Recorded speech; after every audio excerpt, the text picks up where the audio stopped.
নমস্কার বন্ধুরা, এই গরমে কেমন আছেন সবাই? নিশ্চয়ই ভালো আছেন। তো আজ এক নতুন ধরনের রেসিপি নিয়ে এসেছি। রেসিপিটা হচ্ছে টক ডালের রেসিপি। গাছের থেকে একটু আম তুলে নিয়ে আসি, চলুন। এবছর তো আম খুব একটা বেশি হয়নি, তাও অল্প স্বল্প হয়েছে। সব গাছে কিন্তু আম হয়নি, আর প্রচুর গরম পড়েছে। তো টক ডাল এই সময় যদি বানিয়ে খাওয়া যায় ভীষণ ভালো লাগে।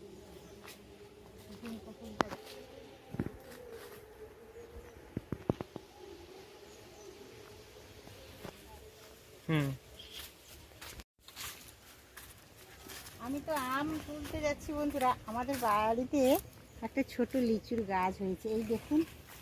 জল দেওয়া হচ্ছে প্রতিদিনই, সব লিচু পড়ে গেছে। এই যে একটা ছোট রয়েছে, আর এইটা দেখুন একেবারে পেকে গেছে। আর ওই দিকেও এই যে একটা পেকে গেছে, কি সুন্দর লাল হয়ে গেছে।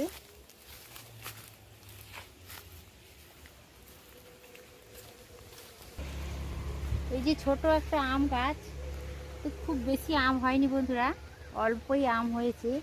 এখান থেকে অল্প আমি তুলে নিয়ে যাব।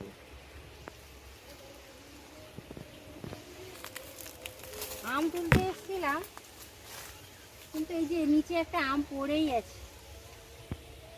বৃষ্টি হচ্ছে না, সব আমগুলো ফুলে ফুলে গাছ থেকে পড়ে যাচ্ছে।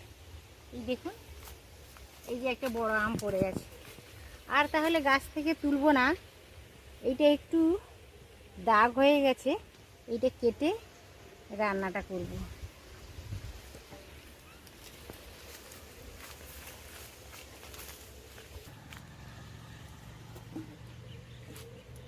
আমার তুললাম না বন্ধুরা, এই যে আম পেয়ে গেছি, গাছের তলা থেকে কুড়িয়ে নিলাম। নমস্কার বন্ধুরা, কেমন আছেন সবাই? এই গরমে ভীষণ গরম পড়েছে, সবাই নিশ্চয়ই ভালো আছেন। মসুর ডাল আর আম দেখে আপনাদের কি মনে হচ্ছে? আপনাদের মনে হচ্ছে যে টক ডাল করব বা আম ডাল করব। সত্যি তাই, আজ এই গরমে যদি একটু টক ডাল করে নেওয়া যায় গ্রীষ্মের দুপুরে, তাহলে ভীষণ ভালো হয়। আমটা তুলে এনেছি আমার গাছ থেকে। গাছে যে অল্প আম হয়েছিল সব আমই পড়ে যাচ্ছে। প্রচুর হাওয়া হচ্ছে, কিন্তু প্রচুর গরম, বৃষ্টি একটু হচ্ছে না। তো যাই হোক, আজ আমি টক ডালের রেসিপি করব। উনানে একটা কড়াই বসিয়ে জ্বালানো লাগিয়ে দিয়েছি। চলুন আমি ডালটা ভালো করে ধুয়ে নেব। ডাল তো সংরক্ষণ করে রাখার জন্য ডালে পাউডার দেওয়া থাকে। ডাল রান্না করার আগে ডালটা ভালো করে ধুয়ে নিতে হয়। 4-5 বার জল পাল্টে পাল্টে আমি ডালটা ধুয়ে নেব। ছোট একটা বাটির 1 বাটি ডাল নিয়েছি। আপনারা আপনাদের প্রয়োজন মতো ডাল নিয়ে নেবেন। ডালটা বেশ 4-5 বার জল পাল্টে পাল্টে ভালো করে ধুয়ে এনেছি। আর উনানে একটা কড়াই বসিয়ে দিয়েছি। আমি ডালটা হালকা করে ভেজে রান্না করব, মসুরের ডাল। আপনারা চাইলে না ভেজেও রান্না করতে পারেন, তার জন্য কোনো কিছু অসুবিধা নেই। ডালটা তেলটা দিয়েছিলাম, অল্প তেল দিয়েছি, তেলটাও গরম হয়ে গেছে। এবার ডালটা তুলে দিলাম, হালকা করে একটু নেড়ে জল দিয়ে দেবো। আপনারা চাইলে এমনিও করতে পারেন, খুব একটা অসুবিধা হবে না। হালকা করে মুসুর ডাল এইভাবে ভেজে যদি টক ডালটা বানানো যায় বা আমের ডালটা বানানো যায়, বেশি ভালো লাগে খেতে। এইভাবে আপনারা একবার ট্রাই করে দেখবেন। শেষ হয়ে যাচ্ছে, কাঁচা আম হালকা হালকা পাকতে শুরু করেছে এখন। তো টক ডাল না খেলে কি হয়, আফসোসই খেতে যাবে। হালকা করে ডালটা একটু নাড়াচাড়া করে নিলাম। এবার আমি জল দিয়ে দিচ্ছি। আমি তো মসুর ডালে আম ডালটা বানাচ্ছি বন্ধুরা, আপনারা চাইলে মটরের ডালেও করতে পারেন, কোনো অসুবিধা নেই, ভালো লাগবে। মসুর ডাল বন্ধুরা সিদ্ধ হতে বেশি সময় লাগে না, 10 মিনিটের মধ্যেই একেবারে সুন্দরভাবে সিদ্ধ হয়ে যায়। উপরের ফেনাটা আমি তুলে নিয়েছি। উপরের ফেনাটা তুলে ফেলে দিলে ডালের টেস্টটা অনেকটাই ভালো আসে। তাই উপরের ফেনাটা যতটা হয়েছিল, পুরো ফেনাটাই আমি আস্তে আস্তে করে তুলে নিলাম। অনেকটাই সিদ্ধ হয়ে গেছে, আর অল্প 2-5 মিনিটের মধ্যে সিদ্ধ হয়ে যাবে ভালো করে ডালটা। লবণ দিয়ে দিলাম, ডালটা বেশ ভালোভাবে সিদ্ধ হয়ে গেছে, লবণটা দিয়ে দিলাম। আর টক ডালে কিন্তু বেশি হলুদ দেওয়ার কোনো প্রয়োজন নেই, 1 চিমটে হলুদ দিলাম।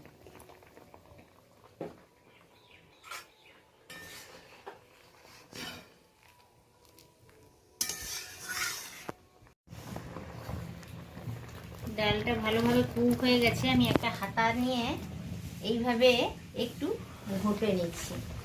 কারোর কাছে যদি কাঠের ঘুটনি থাকে ওটা দিয়েও করে নিতে পারেন।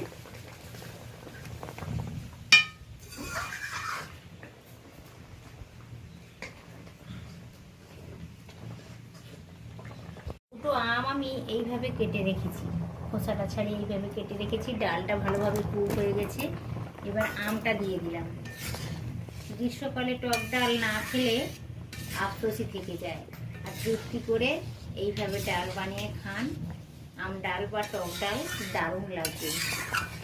টক ডালের সাথে একটু আলু মাখা বা একটু আলু ভাজা যদি করে নেওয়া যায় তাহলে তো আর কিছুই লাগবে না, সেটা দিয়েই পুরো ভাত খাওয়া হয়ে যাবে। ডালটা একটু মোটা হয়ে গেছে, অল্প পরিমাণ আমি জল দিলাম। আমি এমনি ঠান্ডা জল ব্যবহার করলাম, আপনারা চাইলে গরম জলটাও দিতে পারেন। ঠান্ডা জল দিলাম কেন, ডালটা ভালোভাবে কুক হয়ে গেছে। ঠান্ডা জল বা গরম জলের কোনো অসুবিধে নেই, যে কোনো একটা জল দেওয়া যেতেই পারে।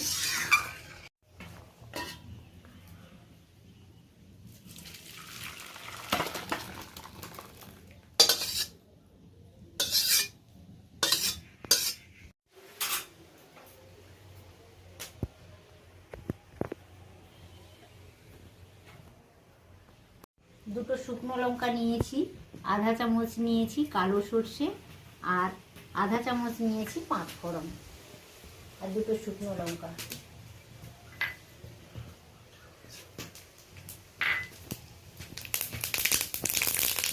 ফোড়ন থেকে একটা দারুণ সুন্দর স্মেল বেরোচ্ছে বন্ধুরা।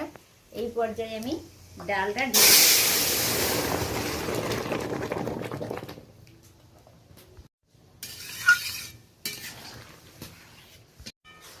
টক ডালটা বানাতে বেশি কিছু মশলার বা কোনো কিছু উপকরণের প্রয়োজন হয় না, খুব সহজে বানানো যায়, খুব অল্প টাইমের মধ্যে বানানো যায়। খেতে কিন্তু ভীষণই ভালো লাগে, দারুণ লাগে।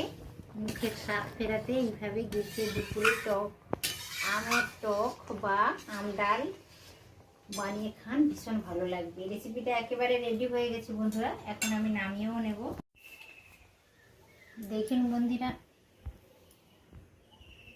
দেখুন বন্ধুরা টক ডালের রেসিপিটা একেবারে কমপ্লিট হয়ে গেছে। কি দারুণ সুন্দর একটা টেক্সচারও চলে এসছে। এইভাবে গরমের দুপুরে আপনারা ট্রাই করে দেখুন, আর ভিডিওটা কেমন হয়েছে অবশ্য আমাকে জানাবেন। ট্রাই করবেন টক ডালটা কেমন হলো। আর যদি ভালো লাগে আপনাদের সকলের তাহলে ভিডিওতে একটি লাইক দেবেন, পরিচিতদের মধ্যে শেয়ার করবেন, আর ছোট্ট ইউটিউবারের চ্যানেলটি অবশ্য সাবস্ক্রাইব করে রেখে দেবেন বরাবরের জন্য। আজ তাহলে আসি বন্ধুরা, প্রচুর গরম পড়েছে, সকলে সাবধানে থাকবেন, সুস্থ থাকবেন, ভালো থাকার চেষ্টা করবেন। আজকের মতো টাটা, নমস্কার।